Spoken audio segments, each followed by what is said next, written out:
রাখাল ছিল, রাখাল বাইকটা ছিল। লোকমান আলাইহিস সালাতু ওয়াস সালাম নাকটা দেখা ছিল, ঠোঁটটা বড় ছিল, দেখতে এমন সুন্দর ছিল না, কিন্তু চরিত্রটা বড় সুন্দর ছিল। তার রবের জন্য তার মনটা বড় দামি ছিল গো বাবা। এই মরণে একটা হাদিস এবং কোরআন কারিমের একটা আয়াত এই আগের কথাগুলোর সঙ্গে মিশ্রণ করি।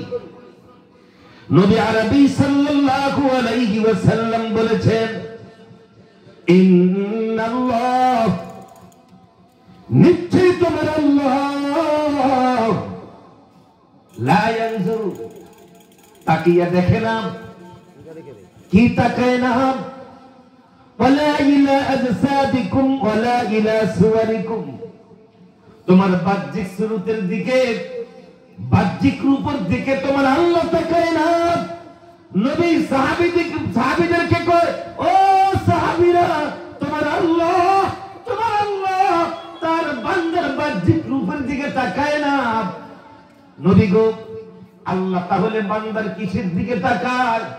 এবার নবী জবাব দেয়, ওয়ালাকিন ইয়ানজুরু ইলা কুলুবিকুম ওয়া আমালিকুম, আমার আল্লাহ বান্দার অন্তরের বিশুদ্ধ একটা আমলের দিকে শুধু তাকিয়ে থাকে। সুবহানাল্লাহ। কোরআন কারীমের মধ্যে আমার আল্লাহ কি কয়, আমার আল্লাহটা শুনি। ইয়াউমা লা ইয়ানফাউ মালু ওয়ালা বানুনা ইল্লা মান আতাল্লাহ,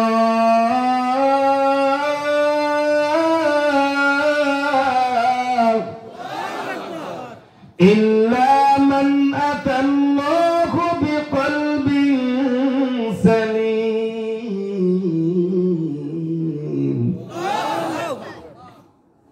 আমার আল্লাহ তার রাসূলের কাছে এই মর্মে ওহীর বার্তা কোরআন কারীমের মধ্যে নাযিল করলো, ইয়াউমা লা ইয়ানফাউ মালু ওয়ালা বানুন। নবী, তুমি তোমার উম্মতদেরকে, আমার বান্দাগুলিদেরকে জানিয়ে দিও, যেদিন তারা আমার হাসরের ময়দানে দাঁড়াইবে গো নবী, যেদিন আমার বান্দার আমলনামাগুলো আমি আল্লাহ খুলে দেখব, যেদিন হাসরের ময়দানে আমি আল্লাহ আমার বান্দার আমলনামার ভিতর থেকে যেদিন আমি তার আমলনামাগুলো খুলে দেখব, সেদিন আমলনামার মধ্যে হতে আমি তার ধন দৌলত, টাকা পয়সা, অর্থবিত্ত, যশ খ্যাতি, প্রাচুর্য, ছেলে সন্তান, কোন পদ লকবের দিকে তাকাবো না। আমি আল্লাহ হাসরের ময়দানে আমার বান্দার বিশুদ্ধ অন্তর আমলটার দিকে আমি তাকিয়ে তাকিয়ে তার ফয়সালা দিব, এটা কি জান্নাতে যাবে না জাহান্নামে যাবে। আমি আল্লাহ বাহ্যিক রূপ দেই রায় দিব না গো নবী। আমি আল্লাহ বান্দার বিশুদ্ধ অন্তরের দিকে, আমলের দিকে তাকিয়ে তারা চূড়ান্ত রায় দিব। আল্লাহ কোন দিকে তাকাবে? প্রিয় মুসলমান ভাইরা আমার, এবার চলে যাই হযরত লুকমান আলাইহিস সালাতু ওয়াস সালাম তার সন্তানকে 10টা নসিহত করেছেন, 10টা উপদেশ। ওই যে সূরাতুল লুকমান, এই সূরাতুল লুকমানের যে 2 নম্বর রুকুটা বলছিলাম আপনাদের মাঝে আলোচনা করব। এই সূরাতুল লুকমানের 2 নম্বর রুকুর মধ্যে হাকিম লুকমান তার সন্তানকে নসিহত করতেছে, উপদেশ দিতেছে। আল্লাহকে, লুকমান রে, তুমি যে তোমার সন্তানকে এত সুন্দর উপদেশ দিলা, এত সুন্দর নসিহত করলা, এত সুন্দর কথা বললা রে লুকমান, তোমার কথাগুলো আমি আল্লাহর কাছে বড় ভালো লাগছে। তুমি লুকমানের জবানের কথাগুলো আমি আল্লাহর কাছে বড় ভালো লাগছে রে লুকমান। তোমার মুখের জবানের কথাগুলো আমি এই মরুভূমির পান্ত পথের মধ্যে পালিয়ে রাখতে চাই না রে লুকমান। আমি আল্লাহ, এরে লুকমান, তোমার মুখের জবানের কথাগুলো আমি লৌহে মাহফুজে লিখে রাখলাম। সুবহানাল্লাহ। ও লুকমান, তোমার মুখের জবানের কথাগুলো আমি লৌহে মাহফুজে নিয়ে আসলাম। আমার নবী যখন পৃথিবীর মধ্যে আসবে, আমার নবীর কাছে যখন কোরআন নাম আকারে একটি কিতাব নাজিল করব, ওই কিতাবের মধ্যে লোকমান রে তোমার নাম সহকারে তুমি যে উপদেশগুলো দিলাম এই কথাগুলো সহকারে আমার নবীকে জানিয়ে দিব।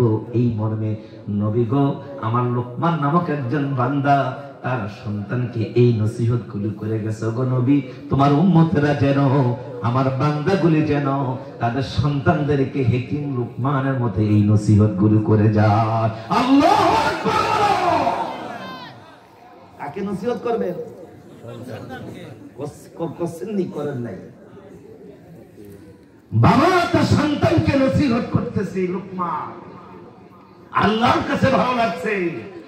আল্লাহকে, লোকমান তোমার কথাগুলো এই মরুভূমির মধ্যে আমি রাখবো না, আমি লৌহে মাহফুজে নিয়ে আসলাম। আমার নবী আসবে, তোমার কথাগুলো আমার নবীর কাছে জানিয়ে বলবো, তাম দুনিয়ার বাপেরা যেন, তাম দুনিয়ার মায়েরা যেন আর সন্তানদেরকে নসিহতগুলো করে যায়। এই এখন শুরু হবে কথা। হযরত লুকমান আলাইহিস সালাতু ওয়াস সালাম তিনি তার সন্তানকে 10টা নসিহত করেছেন। 10টা নসিহত। এখানেও কিছু কথা যোগ করি। ও ভাই, 4টা 5টা 6টা 7টা সন্তানের মালিক হলে চলবে না রে। সন্তান মানুষ করতে হবে, দিন শিখাইতে হবে, ইসলাম শিখাইতে হবে, তাওহীদ শিখাইতে হবে, ইবাদতের পর্ব শিখাইতে হবে।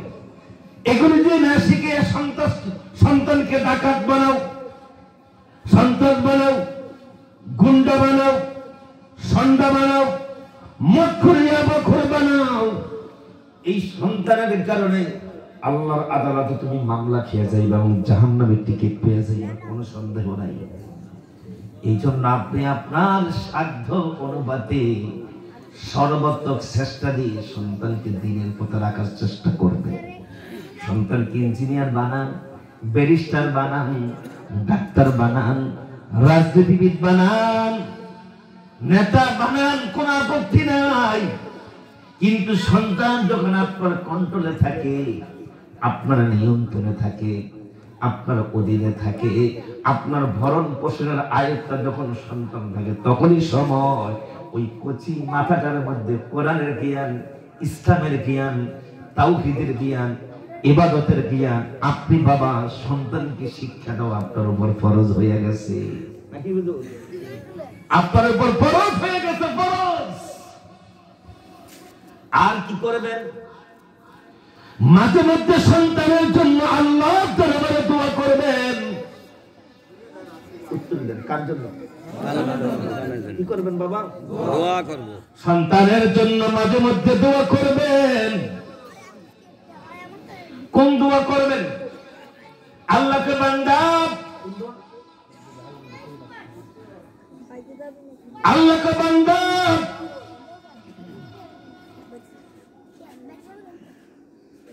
তুমি তোমার সন্তানের জন্য কোন ভাষায় দোয়া করবা? তোমার মন মতে করলে হবে না।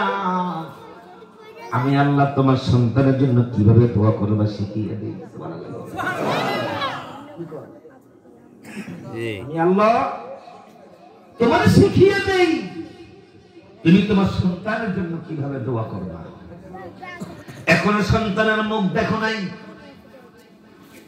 এখনো সন্তানের চেহারা কেমন তুমি দেখো নাই।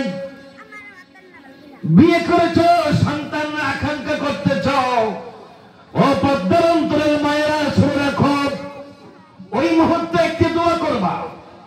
কোন দোয়া? ওই যে ইব্রাহিম খলিলুল্লাহ যে তার রবের কাছে যে দোয়াটা পাঠাইছিল, কি সেই দোয়াটা ছিল? ওই যে মা হাজেরা স্বামী ইব্রাহিম খলিলুল্লাহকে পুছলাইতেছে, ওগো নবী ইব্রাহিম খলিলুল্লাহ, আপনি না আল্লাহর পয়গম্বর, আপনি না আল্লাহর নবী, আল্লাহ না বন্ধু, আপনি না আল্লাহর সঙ্গে কথা বলেন, আপনার সাথে না আল্লাহর সঙ্গে সম্পর্ক ভালো, আপনি সাধারণ কোন পুরুষের মতো নন, আপনি একজন পরীক্ষিত নবী, আপনি আপনার রবের সঙ্গে সম্পর্ক ভালো থাকার পর আমি হাজেরার সন্তান পাইনি কেন? আল্লাহর একটু বলবেন না? কে কয়?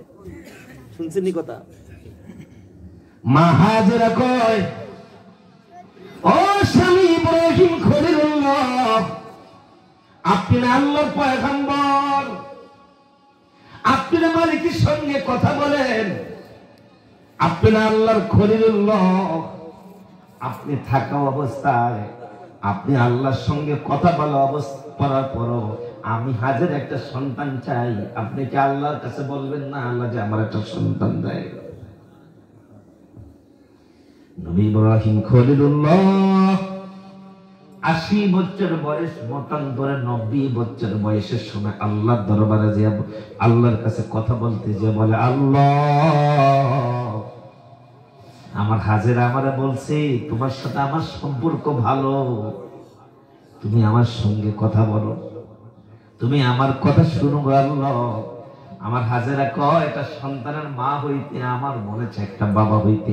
আল্লাহ রব্বি, আমি তোমার কাছে দরখাস্ত করি, রব্বি হাবিলি মিনাস সালিহিন, আল্লাহ তুমি আমাকে সৎকর্ম পরায়ণ একটা সন্তান দান করিও। নবী ইব্রাহিম খলিলুল্লাহ আল্লাহর দরবারে সন্তান চায়। কোন সন্তান? নেক সন্তান, সৎকর্ম পরায়ণ সন্তান চায়। ও পদ্মার অন্তরালের মায়েরা, ও আমার উঠতি বয়সের যুবতী বোনেরা, ও যুবক ভাইরা, সন্তানের যদি প্রয়োজন হয় তোমাদের ল্যাংটা বাবার দরবারে যাওয়ার দরকার নাই, তোমাদের সুরসুরি বাবার দরবারে যাওয়ার দরকার নাই, তোমাদের কোদালপুরি বাবার দরবারে যাওয়ার দরকার নাই। সেজদার মধ্যে যাইয়া আল্লাহর দিকে হাত তুলা সেজদা দিয়ে বলো, আল্লাহ, ইব্রাহিম নবীর মতো আমিও তোমার কাছে বলি, রব্বি হাবিলি মিনাস সালিহিন, তুমি আমার সৎকর্ম পরায়ণ সন্তান দিও। আল্লাহ কে ইব্রাহিম রে, তুমি যে আমার কাছে সন্তান চাইতে যাইয়া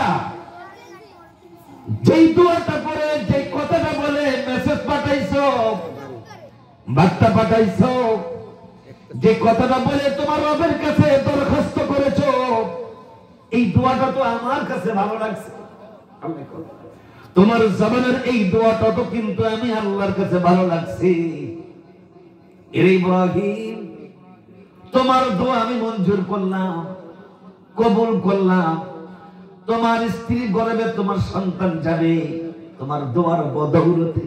কিন্তু ইব্রাহিম রে, তোমার দোয়াটা যেহেতু আমার কাছে ভালো লাগছে, আমি আল্লাহ তোমার মুখের জবানের দোয়াটা মহে মাহফুজে লেখা রাখলাম। আমার নবী যখন আসবে, আমার নবীর কাছে তোমার মুখের জবানের দোয়াটা আমি কোরআন আকারে বের করে জানিয়ে দিব। দুনিয়ার মধ্যে এখনো যাদের সন্তানের প্রয়োজন, কিয়ামত পর্যন্ত যাদের সন্তানের প্রয়োজন, ইব্রাহিম নবীর এই মেসেজটা, এই দোয়াটা, এই দরখাস্তটা আল্লাহ দরবারে পাঠাইলে আল্লাহ তাকে সন্তানের জন্য দ্রুত গতিতে কবুল করবে। তাহলে সন্তানের জন্য বেশি বেশি দোয়া করবেন। রব্বি হাবলি মিনাস সালিহিন, হে মালিক তুমি আমাকে একটা সৎকর্ম পরায়ণ সন্তান দাও। এবার সন্তান যখন জমিনের মধ্যে ভূমিষ্ঠ হবে, সন্তানের চেহারাটা যখন দেখতে পাইবেন, কার চেহারা?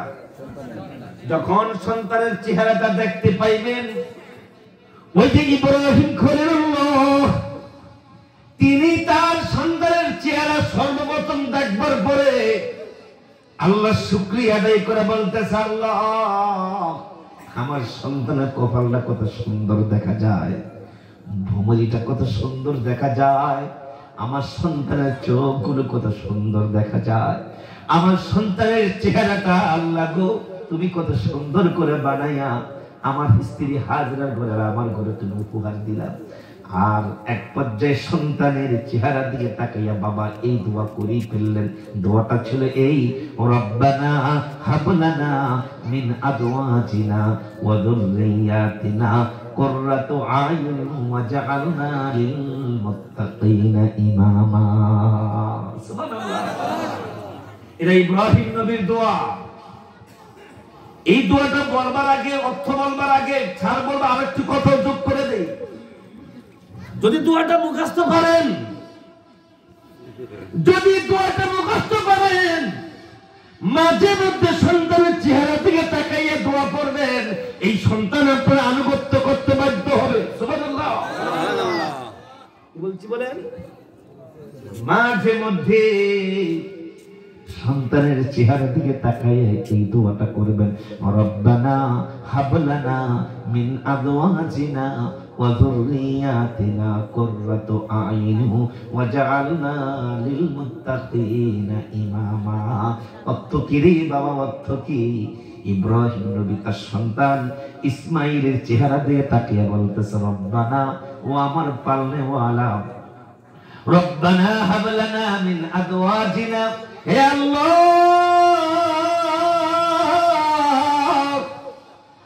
আমার সন্তান এবং আমার স্ত্রীকে আমার ঘরের ভালোবাসার, আমার ঘরের শান্তির নীড় বানিয়ে দাও, আমার চোখের আরামদায়ক প্রতিনি বানিয়ে দাও, আমার সন্তানের ব্যবহারে, আচার আচরণে, আমল আখলাকে দেখবার পরে আমি ইসমাইলের অন্তরটা যেন ঠান্ডা হয়ে যায়, শিথিল হয়ে যায়, আমার সন্তানকে আমার আনুগত্য বানিয়ে দাও। এই দোয়ার বছর ইসমাইলকে জবাই করবার সময় ঠিকই প্রমাণ পাইছে। সুবহানাল্লাহ। কথার অপর নাম লতা। বলেন কথার অপর নাম কি?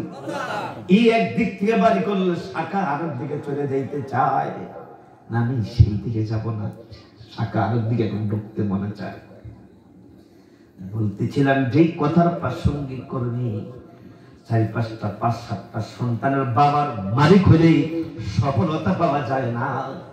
সন্তানকে দিন শিখাইতে হবে, ইসলাম শিখাইতে হবে, তাওহীদ শিখাইতে হবে, আল্লাহর একত্ববাদ শিখাইতে হবে, সন্তানকে আল্লাহর পরিচয় দিয়ে দিতে হবে, ইবাদতের পরমের শিখিয়ে দিতে হবে। হায়রে, এরপর যদি সন্তান বিপদগামী হয়ে যায় সেটা তার তাকদীরের দোষ। কিন্তু আপনি শুধু শিখানোর মধ্যে সীমাবদ্ধ থাকলে হবে না, দোয়া করতে হবে প্রতিক্ষণ, প্রতিদিনের, প্রতি রাত্রিতে। ও মায়েরা, ও বাবারা, সন্তানের সৎ চরিত্রের জন্য দোয়া করতে হবে। আপনাদের দেশে হয়তো বানাই, এই শরীয়তপুর জেলার মধ্যে হয়তো বানাই, বহু সন্তানের অপকর্মের কারণে, নষ্টামির কারণে, গুন্ডামির কারণে, হায়রে বাবা জেল খাটতেছে, মা জেল খাটতেছে, মা লজ্জায় মুখ দেখাইতে পারে না সমাজের মধ্যে। আমাদের চাঁদপুরে এমন একটা ঘটনা ঘটেছে, মেয়ের অপকর্মের লজ্জার ভার মা সইতে না পাইরা আত্মহত্যা করছে। মা অপকর্ম করছে মেয়ে। এই ঘটনা যখন রটিয়ে গেল, মা আত্মমর্যাদাশীল মহিলা, মা হতবা ভালো মহিলা, লজ্জার ভাগটা মা সইতে পারে নাই। আমার আদরের মেয়েটা এমন নষ্টামি করে ফেললো, মা মনের দুঃখে রাগে সেই আত্মহত্যা করে মরে গেছে সাথে সাথে। এই জন্য বলছি বাবা, সন্তান যখন বিপদগামী হয়ে যায়, এটা বাবা মার জন্য বড় ভয়ঙ্কর, বড় বিপজ্জনক। তাই সন্তানের জন্য, দিন শিক্ষার জন্য উদ্গ্রীব চিন্তা চেতনা থাকবেই, পাশাপাশি প্রতিক্ষণে সন্তানের জন্য দোয়া করবেন, আল্লাহ আমার সন্তানটাকে তুমি দ্বীনের পথে অটল অবিচল রাখিও, মুমিনের উপর বহাল রাখিও, ইসলামের উপরে তুমি তার মৃত্যু দিও, আল্লাহ পরনের সৈনিক বানিয়ে দিও। ইমাম মেহেদী আসলে আমার সন্তানটাকে তার সৈনিক বানিয়ে দিও। আল্লাহ আমার সন্তানটাকে দজ্জালের পেটটা থেকে বাঁচিয়ে দিও। ইত্যাদি ইত্যাদি দোয়া আপনি বাবা, আপনি মা, আপনার সন্তানের জন্য প্রাণ খুলে দোয়া করবেন। এই সন্তান যখন বড় হবে, এবার আল্লাহ কয় সন্তান তুমি এবার তোমার মার জন্য দোয়া করো, বাবার জন্য দোয়া করো। তো কিভাবে দোয়া করো বা তোমার মন মধ্যে করলে হবে না, আমি আল্লাহ শিখিয়ে দিই। আমার মন মতো করে তুমি বাবা, তুমি সন্তান, তুমি তোমার মার জন্য, বাবার জন্য দোয়া করো। কি দোয়া পড়ুন? রব্বিরহামহুমা কামা ربياني صغيرا